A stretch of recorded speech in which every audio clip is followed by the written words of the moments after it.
नमस्कार, आपके साथ मैं हूं जोहम रुबा और आप देख रहे हैं यूपी की बात। मुख्यमंत्री योगी आदित्यनाथ ने गोरखपुर में मदन मोहन मालवीय विश्वविद्यालय में 91 करोड़ की परियोजनाओं का शुभारंभ किया और 13 परियोजनाओं का लोकार्पण और शिलान्यास किया। इस दौरान उन्होंने 26 शिक्षिकाओं को और 60 छात्र छात्राओं को सम्मानित भी किया। इसके बाद सीएम योगी ने लखनऊ में Akhil Bharatiya police handball cluster championship का शुभारंभ भी किया। मुख्यमंत्री योगी आदित्यनाथ ने कहा कि 10 वर्षों में भारत ने हर क्षेत्र में प्रगति की है और आज भारत दुनिया की 5वीं बड़ी अर्थव्यवस्था बन चुका है। उन्होंने कहा कि भारत ने 140 करोड़ लोगों को मुफ्त कोरोना वैक्सीन दी। प्रदेश में 15 करोड़ लोगों को फ्री राशन की सुविधा दी जा रही है।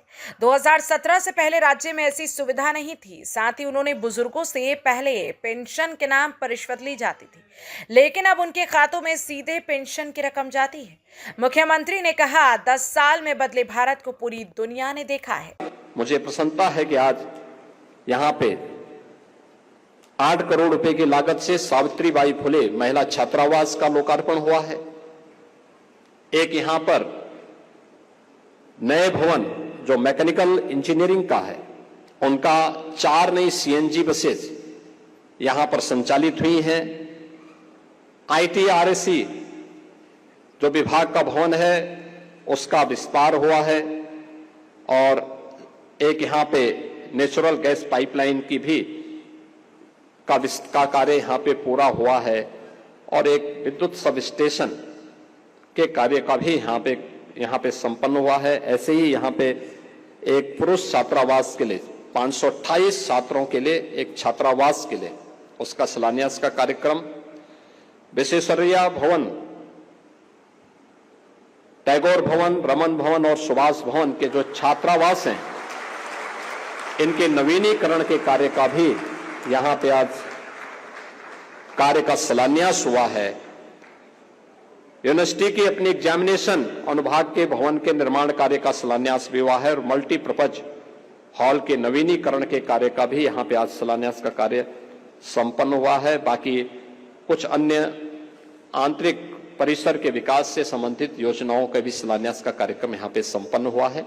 आज हम उत्तर प्रदेश में 15 करोड़ लोगों को फ्री में राशन की सुविधा उपलब्ध करवाते हैं और उन 15 करोड़ लोगों को राशन की सुविधा मिल रही कि नहीं मिल रही है, हमने फाइंड सेल मशीन के माध्यम से एक एक को हम ऑब्जर्व कर सकते हैं। इससे पहले ये चीजें नहीं थी। 2017 के पहले जब मैंने एक दिन में सभी 80,000 फेयर प्राइस 100 पे छापे मरवाए थे, आप आश्चर्य करेंगे कि मुझे 30 लाख फेक राशन कार्ड मिले थे। 30 लाख, यानी उन 30 लाख परिवारों के नाम पर राशन निकलता था लेकिन उन गरीबों तक नहीं पहुंच पाता था। और आज मैं कह सकता हूं कि 15 करोड़ लोगों को, हर एक परिवार को जितनी उनकी यूनिट होगी उन सभी यूनिट को आज राशन की सुविधा का लाभ उत्तर प्रदेश में प्राप्त हो रहा है। पॉइंट सेल मशीन के माध्यम से, ई पॉस मशीन के माध्यम से। आखिर तकनीक से संभव हो पाया। हम लोग आज उत्तर प्रदेश में 1 करोड़ 6 लाख वृद्धजनों को, निराश्रित महिलाओं को और दिव्यांग जनों को 12,000 रुपए वार्षिक पेंशन की सुविधा दे रहे हैं। वहीं गोरखपुर के बाद मुख्यमंत्री योगी आदित्यनाथ लखनऊ पहुंचे, जहां उन्होंने Akhil Bharatiya police handball cluster championship का शुभारंभ किया। इस अवसर पर उन्होंने खेलों के महत्व पर जोर देते हुए कहा कि एक स्वस्थ शरीर ही सशक्त समाज और मजबूत राष्ट्र की नींव रख सकता है।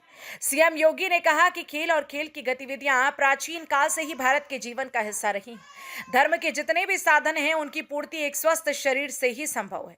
सीएम योगी ने कहा कि स्वस्थ शरीर में ही स्वस्थ मस्तिष्क निवास कर सकता है।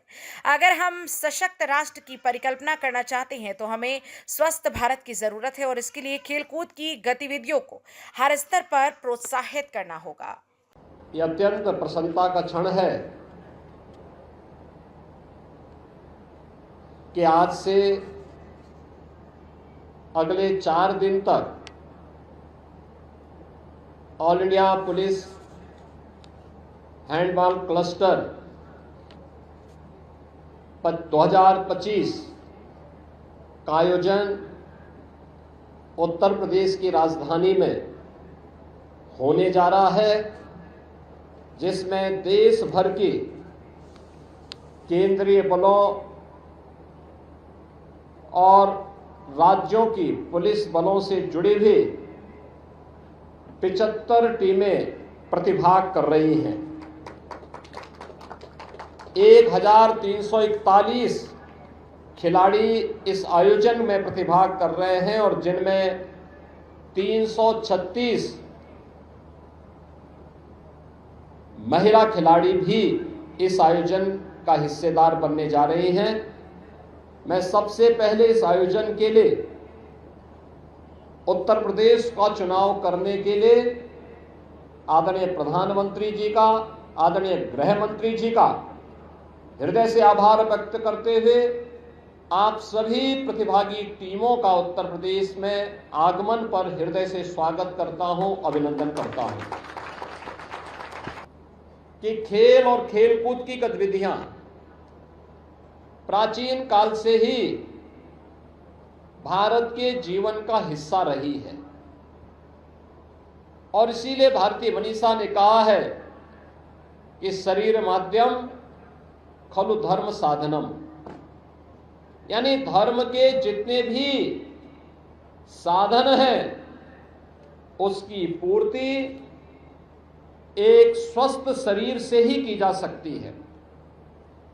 स्वस्थ शरीर में ही एक स्वस्थ मस्तिष्क निवास कर सकता है।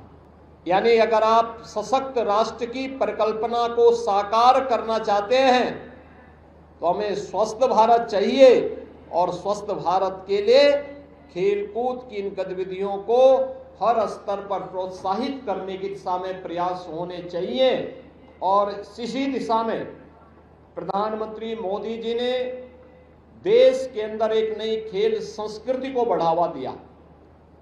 खेलो इंडिया खेलो, फिट इंडिया मूवमेंट, या फिर देश के अंदर स्पोर्ट्स अथॉरिटी ऑफ इंडिया के माध्यम से देश के अंदर प्रत्येक जनपद में खोले गए साई के सेंटर इस बात के उदाहरण हैं।